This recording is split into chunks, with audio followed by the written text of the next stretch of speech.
கிறிஸ்துவுக்குள் அன்பான கர்த்தருடைய பிள்ளைகளே, உங்கள் யாவரையும் ஆண்டவராகிய இயேசு கிறிஸ்துவின் ஈடு இணையற்ற பரிசுத்த நாமத்தினால் உங்களை ஆசீர்வதிக்கின்றேன், வாழ்த்துகின்றேன். கர்த்தர் தாமே இந்த நாளில் நீங்கள் எதிர்பார்க்கின்ற நன்மைகள் யாவையும் பரத்திலிருந்து உங்களுக்கு அருளிச் செய்து நீங்கள் இம்மையில் சுகித்திருக்கவும் மறுமையில் நிலை வாழ்வை சுதந்திரித்துக் கொள்ள அனுக்கிரகம் செய்வாராக. தினம் ஒரு மிஷனரி என்கின்ற தலைப்பில் இந்த நாளிலே நாம் பார்க்க இருக்க மிஷனருடைய பெயர் கிளாடியஸ் அயல்வார்ட். இவருடைய காலம் 1902 முதல் 1970 முடிய. இவருடைய நாடு இங்கிலாந்து, இவருடைய தரிசன பூமி சீனா.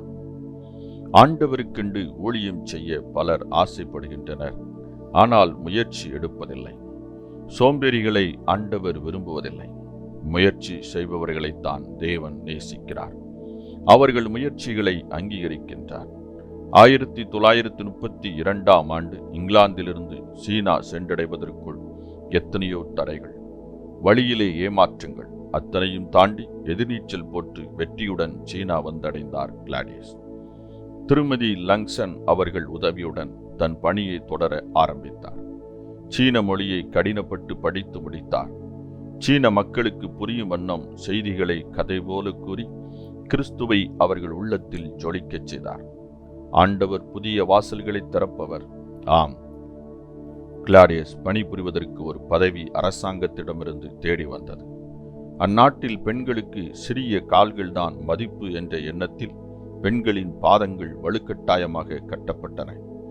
இதனை நீக்கும் பணியில் பெண் பாத பரிசோதகர் என்ற பொறுப்பில் கிளாடியஸ் அம்மையார் வீடு வீடாகச் சென்று சுவிசேஷம் அறிவித்தார். ஆயிரக்கணக்கான மக்கள் சுவிசேஷத்தை ஏற்றுக்கொண்டனர். சிறுவர் விடுதிகள், பெண்கள் விடுதிகள் மற்றும் அநாதை இல்லங்கள் அம்மையார் செய்த பணி அளவற்றது. அநேக குழந்தைகள் இவரால் சிறப்பான வாழ்வு பெற்றனர். ஜப்பானியர் சீனாவை தாக்கிய போது சிறப்பான பணி செய்து ஆயிரக்கணக்கான குழந்தைகளை பாதுகாப்பான இடத்திற்கு வழிநடத்தினார்.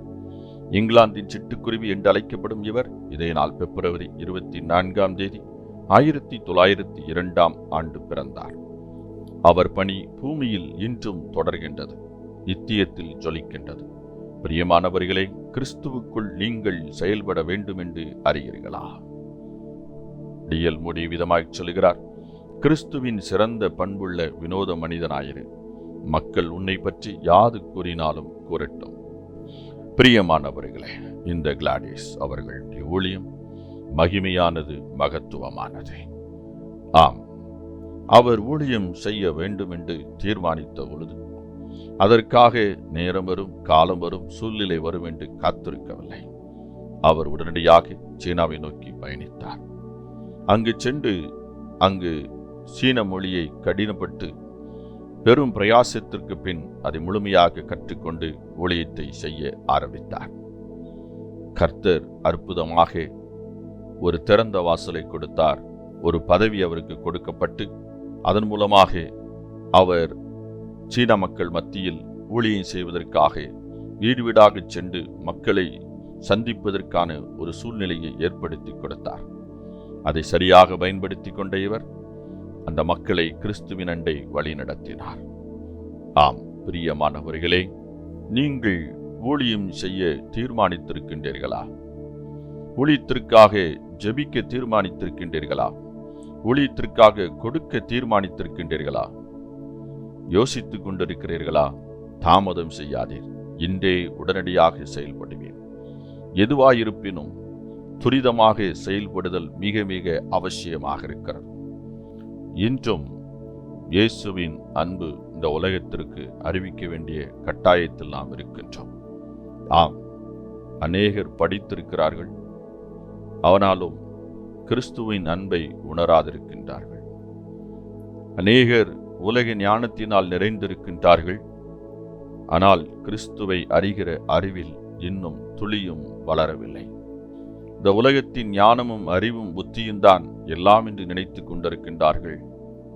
வாழ்வில் ஏமாற்றத்தை அடைந்து கொண்டிருக்கின்றார்கள். இந்த உலகத்தில் இருக்கிற சில மூட நம்பிக்கைகளை உறுதியாக நம்பிக்கொண்டிருக்கின்றார்கள். ஆம், இவைகளை தகர்த்தெறிந்து இயேசுவின் அன்பை எல்லா மக்களுக்கும் கொடுக்க நாம் கடமை உள்ளவர்களாக இருக்கிறோம். இன்றே துரிதமாக செயல்படுவோம். கர்த்தராகிய இயேசுவை அறிவிப்போம்.